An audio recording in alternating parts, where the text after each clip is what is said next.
Hello, my name is Grace, and this is my narrative case review. So let's get started. For my narrated case review, I am choosing to do research on case 12 from our casebook. This case evaluates a 19-year-old female named Patty Ben-Susan who struggles with anorexia nervosa. For context, anorexia nervosa is a serious eating disorder characterized by an intense fear of gaining weight and a distorted perception of one's body. People with anorexia tend to restrict their food intake to extreme levels, often leading to dangerous weight loss. They might also likely engage in behaviors like excessive exercise, purging, or obsessively counting calories, all in an effort to avoid weight gain.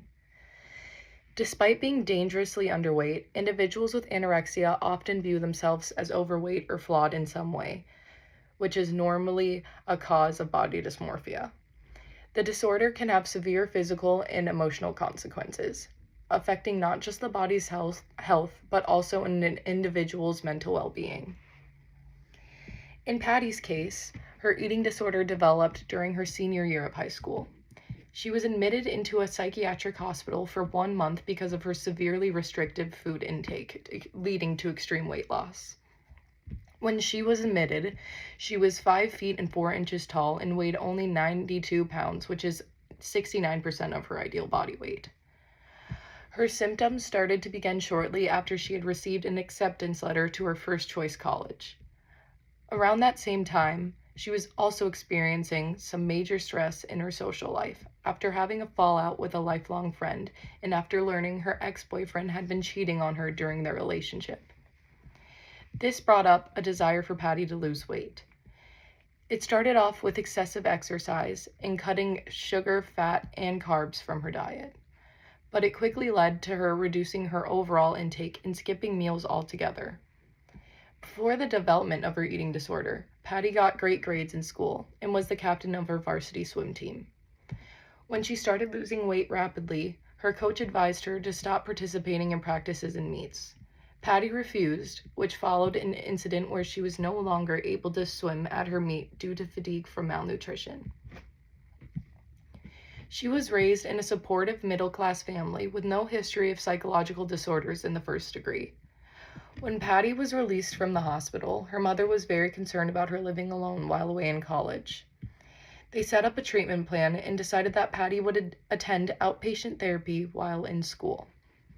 Although this gave her family a sense of security, Patty's food intake restriction continued to be quite severe at the time she had entered outpatient. Patty had admitted to only eating 2 meals a day and walking excessively, even though she was told not to because of the cardiac symptoms she had developed from restriction. Patty felt that restriction helped with her anxiety and the intense worry that people around her were judging her. She soon found that it only made her anxiety worse because she was constantly worried about people noticing her weight, her eating, and her behaviors.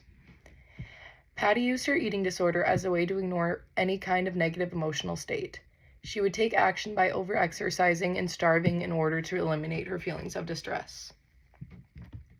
So that's some background on Patty's case, and now I'm going to be giving some recommendations for the treatment of anorexia. So there are a few recommendations that are given for treating anorexia. There isn't just one approach that someone struggling with the disorder should take. There are many different aspects to this eating disorder that will need to be treated. Talk therapy, nutrition guidance, and in some cases hospitalization. In an article from Mayo Clinic titled Eating Disorder Treatment, Know Your Options, the author Sandhya Pruthi states, if an eating disorder doesn't get better with standard treatment or causes health problems, a stay in a hospital or another type of inpatient program may be needed. The first steps to approaching recovery would be setting up a treatment plan. Finding a good care team and affordable treatment options are crucial in order to set goals towards recovery and for knowing what to do if those goals end up not being met. Therapy is one of the biggest key factors for anyone recovering from anorexia nervosa. Therapy benefits recovery in numerous ways: coping mechanisms, problem-solving skills, improved eating patterns, replacing bad habits, weight restoration, acceptance, better moods, and stronger relationships. Finding a good dietitian is also important for recovery because nutrition education is usually because nutrition education is usually on an entirely different planet for the person struggling before getting help. Dietitians help their clients work towards a healthy weight, set regular eating patterns, and learn how malnourishment dangerously affects the body, correct health problems, and turn them away from dieting and restriction urges. Therapists that are licensed in treating clients with anorexia play a very important role for recovery. In an article titled How to Become an Eating Disorder Therapist, the author Krista Terry states that, just like other types of therapists, eating disorder therapists need to be attentive, empathetic, and able to see beyond a patient's symptoms. They must be compassionate yet firm, because many of the treatments for disordered eating requires patients to abide by strict boundaries. If the person struggling has taken these steps and is still losing weight or isn't showing any improvement, a hospital day program or residential treatment would need to be the next step. Both of these will still give the patient a therapist and a dietitian, while also providing them with more intensive and supervised care. It is sometimes the only beneficial way for someone struggling that deeply to start recovering. Now we're going to be moving on to my thinking critically questions. For the first question was, what do you believe are the main reasons eating disorders are most common in Western cultures and in families? What personality and social characteristics do you think are most relevant to the origin of eating disorders in males? According to the National Library of Medicine, one of the reported explanations for the development of eating disorders is the social pressure resulting from the standards of female beauty imposed by modern industrial society or Western culture.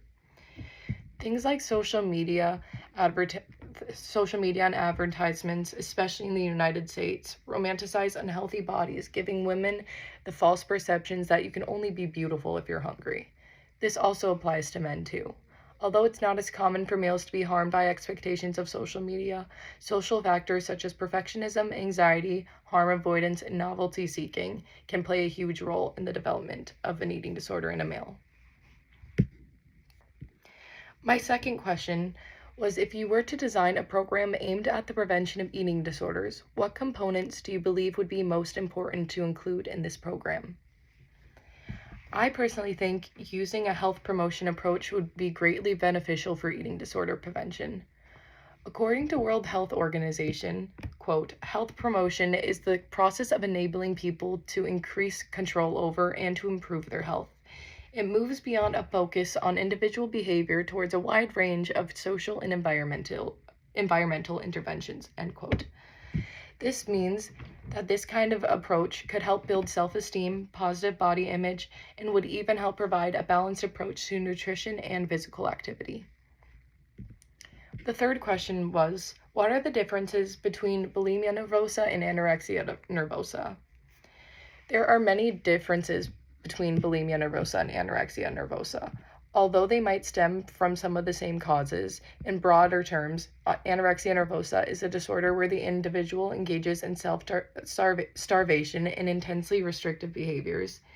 And bulimia nervosa is an eating disorder in which a person eats large amounts of food, which is known as binging, and then rids the body of that food before it can be digested, which is known as purging. My fourth question was, a negative body image appears to play a key role in the onsets of many causes of eating disorders. Can you think of ways these disorders could develop in the absence of body disturbance? So eating disorders can develop in numerous different ways. For example, depression can play a big role in the development of an eating disorder, but there are many other things that go into that as well. For example, the need for control. Sometimes people restrict their food intake in the means to gain control during times of stress and chaos. In some ways, the restriction can become a coping mechanism for the individual. Another cause could be perfectionism. People who excessively strive for perfection may develop disordered eating patterns as a part of a desire to do everything right. This can include strictly controlling what they eat, regardless of how they feel about their body image. The third thing I have is anxiety and OCD. People with anxiety or OCD might become fixated on safe eating, which can easily turn into an eating disorder.